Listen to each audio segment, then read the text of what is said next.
at it this way. What have the police won? I think you heard the disappointment in his voice, and I would say, in fact, they haven't won a great deal. Why do I say that? This goes back to the 2008 agreement that the Police Federation had with the government, that the police would work a 40-hour work week and the government would develop an accurate system for calculating overtime.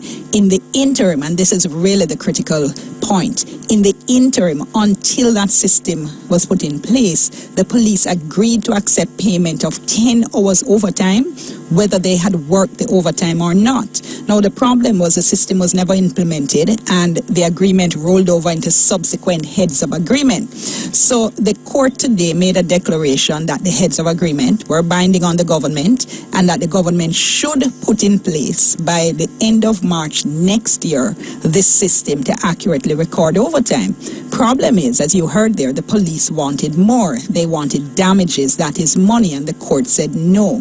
What the court said is that by agreeing to the payment of 10 hours overtime as an interim payment until the overtime system was put in place, the police had effectively agreed to a calculation of what kind of damages they would be entitled to, and the court said essentially that the payment of the 10 hours overtime agreed to by the police represented liquidated damages, that is, would be equivalent to the money that would be paid to the police on breach of contract. So essentially, the court was saying, well, it's not that you're not entitled to money per se, it's just that you've been getting it all along in the form of this 10 hours overtime payment that you agreed to. The police had also made a constitutional claim saying they had a legitimate expectation that they would be paid based on the agreement.